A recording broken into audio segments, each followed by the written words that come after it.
हिमाचल प्रदेश मुख्यमंत्री जयराम ठाकुर ने द्रंग विधानसभा क्षेत्र को दी करोड़ों की सौगात। 32 करोड़ रुपए की विकासात्मक परियोजनाओं का किया उद्घाटन। मूलथान में संयुक्त कार्यालय भवन की भी रखी आधारशिला। मंडी जिला के ऊपरी क्षेत्र में सीजन की पहली बर्फबारी। पहाड़ों में बर्फ गिरने का क्रम लगातार जारी। निचले हिस्सों में बर्फबारी के साथ ओलावृष्टि। पहली बर्फबारी को देख लोगों के चेहरों पर लौटी रौनक। झंडुता विधानसभा क्षेत्र में वन रक्षक पर हुआ हमला। रात के अंधेरे में अवैध रूप से निकाली जा रही थी सड़क। वन रक्षक ने कार्य को बंद करने के लिए कहा तो कर दिया हमला। पवन कुमार की आंख, सिर में काफी चोटें, बाजू भी टूटी। और फोरलेन की जद में आने वाले पेड़ों की कटाई शुरू। बद्दी से नालागढ़ तक कटेंगे 2000 से अधिक छोटे बड़े पेड़। लोगों ने युद्ध स्तर पर शुरू किया भवनों को तोड़ने का काम।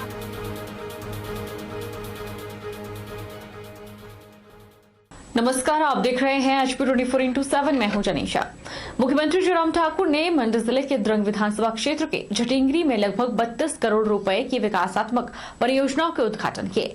उन्होंने कहा कि सामुदायिक स्वास्थ्य केंद्र बरोट में एम्बुलेंस उपलब्ध करवाई जाएगी और मूलथान में लोक निर्माण विभाग विश्राम गृह का निर्माण किया जाएगा।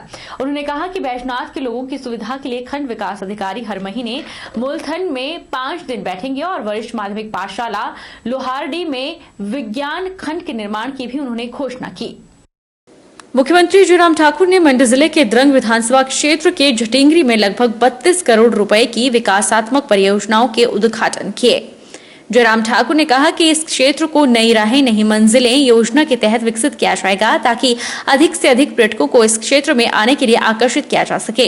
मुख्यमंत्री ने कहा कि बरोट क्षेत्र में पर्यटन की अपार संभावनाएं हैं और अगर इसका सही तरीके से दोहन किया जाए तो यह पर्यटकों के लिए सबसे लोकप्रिय गंतव्य के रूप में उभर सकता है। उन्होंने अपने कॉलेज के दिनों में बरोट क्षेत्र की अपनी पहली यात्रा की यादें भी क्षेत्र के लोगों के साथ साझा की। उन्होंने कहा कि गत वर्षों के दौरान क्षेत्र में बहुत परिवर्तन हुआ है और यह क्षेत्र एक प्रमुख पर्यटन गंतव्य बनने जा रहा है। जयराम ठाकुर ने कहा कि मूलथान में कॉलेज भवन का निर्माण शीघ्र किया जाएगा ताकि क्षेत्र के विद्यार्थी लाभान्वित हो सके। उन्होंने कहा कि वर्तमान राज्य सरकार दुर्गम और दूरदराज के क्षेत्रों के चहुमुखी विकास, संतुलित विकास के लिए प्रतिबद्ध है। कि बरोट तक जाने के लिए सड़क कच्ची थी, खड्डे थे और अब सड़क पक्की होनी चाहिए क्योंकि ये टूरिस्ट डेस्टिनेशन बनने वाली है, बहुत बड़ी। बहुत दुनिया भर का पर्यटक यहाँ घूमने आता है, आनंद लेने आता है। अब आप अंदाजा लगाओ, अंग्रेजों को भी ये बरोट की जगह पसंद आई। अंग्रेजों के जमाने से ऐतिहासिक जगह आई, इसलिए आई क्योंकि यहाँ पर प्रकृति बहुत सुंदर है। यहाँ उस जमाने में प्रोजेक्ट यहाँ पर लगाना ये कल्पना से परे की बातें। और आज मैं देख रहा हूं कि ये बरोट हमारा जो है वो टूरिस्ट पॉइंट ऑफ व्यू से एक बहुत बड़ा आकर्षण का केंद्र बन रहा है। इसके लिए भी मैं आप सबको बहुत बहुत बधाई देता हूं। आज हमने दुर्घटनाशील से आपके यहाँ बरोट तक की जो सड़क जो है PMGSY में 25 करोड़ का उसका हमने उद्घाटन किया। अच्छी सड़क बनी भाई, ऐसे जा रहे हैं जैसे हम जैसे सड़क तो ऐसी बनी है, खूब अच्छी। मेरे क्षेत्र में ऐसी सड़क नहीं है। नदी से लांगड़ू का जो हमारा द्रंग विधानसभा क्षेत्र के अंतर्गत 1 करोड़ 96 लाख की लागत से उसका भी हमने आज उद्घाटन किया। और उसी तरह से एक और सड़क जो है हमारी 4 करोड़ 90 लाख की जो हमारी बरोट से जो है उस सड़क का भी हमने आज द्वितीय चरण का जो है उसका लोकार्पण किया, उद्घाटन किया। 4 करोड़ 90 लाख की लागत।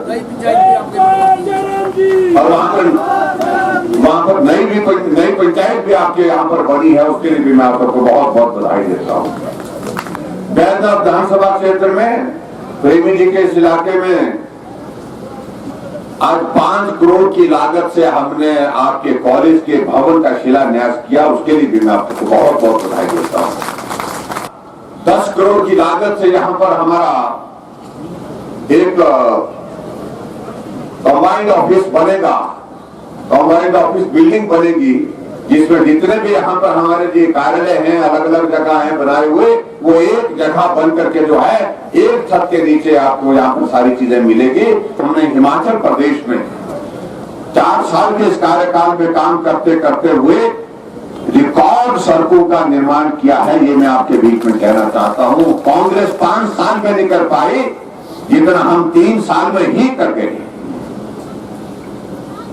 लेकिन ये भी बात सत्य है कि अभी तक बहुत कुछ करना है। हिमाचल के विकास के लिए अभी बहुत जरूरत है।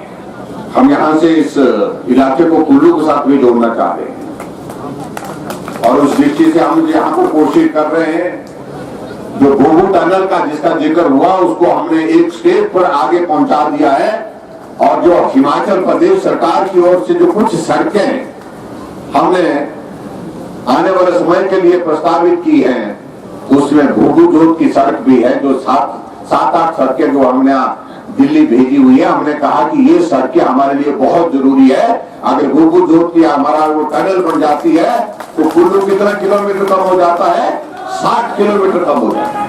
और सबसे बड़ी जरूरत है, मैं आपको कहूं कि अगर पर्यटन की दृष्टि से अगर इस इलाके को देखें, अगर वो टनल बन जाएगी तो कुछ करने की जरूरत नहीं रहेगी। कुल्लू का मनाली का टूरिस्ट टनल से होकर के आपके यहाँ बरोड पहुंचेगा और बरोड अगर यहाँ से टूरिस्ट आता है तो यहाँ से होकर के जाकर के वो मनाली पहुंचेगा और अटल टनल रोहतांग को देखने के लिए लाहौल स्पीति तक जाएगा।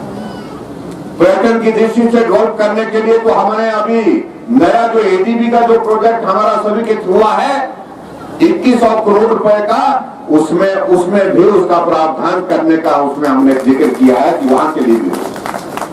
और उसके साथ साथ में यहाँ आपका इसी विधानसभा क्षेत्र का भीड़ के लिए वहां पर एडीबी के प्रोजेक्ट के अंतर्गत हमने पैसे दिए हैं।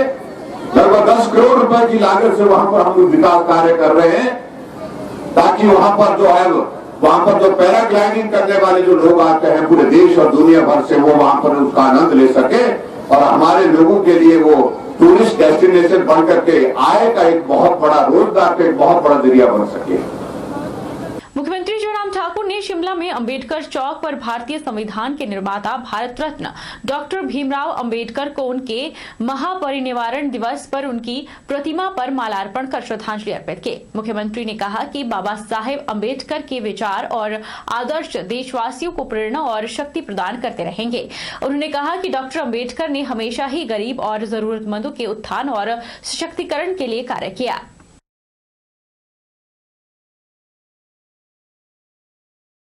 अम्बेडकर जी के योगदान को स्मरण करता हूँ, को श्रद्धांजलि देता हूँ और भारत रत्न और उसके साथ साथ में संविधान निर्माता, आज संवैधानिक व्यवस्था जो भारत की है वो उनके हाथों द्वारा लिखित है और देश के लिए एक बहुत बड़ा वो कॉन्ट्रीब्यूशन है आज़ाद भारत में मैं कह सकता हूँ। और उन्होंने हमेशा समाज में सौहार्दपूर्ण माहौल रहे, उसके लिए हम सब लोग काम करें।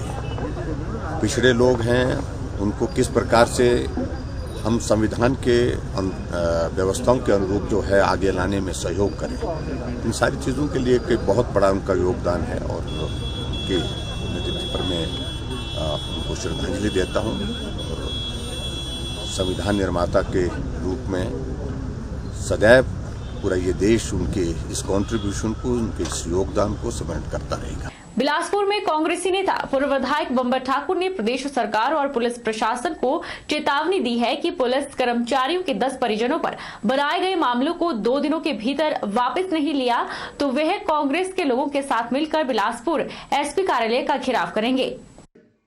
बिलासपुर में कांग्रेसी नेता पूर्व विधायक बंबर ठाकुर ने प्रदेश सरकार और पुलिस प्रशासन को चेतावनी दी है कि पुलिस के परिजनों पर बनाए गए मामलों को 2 दिनों में वापस नहीं लिया तो एसपी कार्यालय का घेराव किया जाएगा। उन्होंने कहा अगर जवानों के परिजनों के लिए सचिवालय का घेराव भी करना पड़े तो वहां जाकर भी घेराव किया जाएगा। जिस तरह से लोकतंत्र की हत्या की जा रही है, कांग्रेस कभी भी ऐसा होने नहीं देगी। उन्होंने कहा कि उनके परिजन अपने बच्चों की मांगों को लेकर उनके पास गए थे, जिसको लेकर उनके परिजनों को 5 घंटे तक पुलिस सदर थाना में बंदी बनाया रखा, जो कि गलत था। अपनी आवाज को उठाने की कोशिश की पुलिस के जवानों के परिजनों ने, क्योंकि वो फोर्स के अंदर है, वो अनुशासन से बाहर नहीं जा सकते, तो शांतिपूर्ण तरीके से खड़े थे अपनी मांग को लेकर के, अपने बच्चों की डिमांड को लेकर के। उनके ऊपर मुकदमे बना दिए। मैंने साफ शब्दों में कहा है कि 2 दिनों के अंदर उनके परिजनों के ऊपर जो मुकदमे बनाए उसको वापस ले सरकार। पुलिस कप्तान उसको वापस चले, नहीं तो पुलिस के एसपी के दफ्तर के बाहर धरना होगा। और पुलिस जवानों की मांग को लेकर के मुझे और कांग्रेस पार्टी के लोगों को सचिवालय के बाहर भी धरने पे बैठना पड़ेगा, तो वो भी हम बैठेंगे, लेकिन ये लोकतंत्र की हत्या को चलने नहीं देंगे जैसे ये कर रहे हैं। हिमाचल प्रदेश के ऊपरी क्षेत्रों में बर्फबारी का दौर शुरू हो गया है। बात अगर पर्यटन नगरी मनाली की करें तो यहां आज सुबह से बर्फबारी हो रही है, जिससे जहां सफेद चांदी से पहाड़ गुलजार हो गए हैं, वहीं तापमान में भी गिरावट दर्ज की गई है। हिमाचल प्रदेश की पर्यटन नगरी मनाली में सुबह से बर्फबारी हो रही है, जिससे पूरी की पूरी घाटी दूधिया नजर आ रही है, जहां देखो बर्फ ही बर्फ। इस बर्फबारी के बाद घाटी एक बार फिर से शीतलहर की चपेट में है।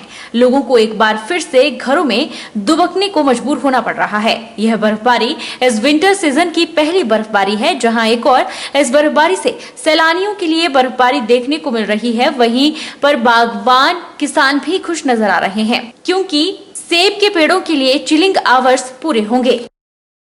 रुकेंगे एक छोटे से ब्रेक के लिए।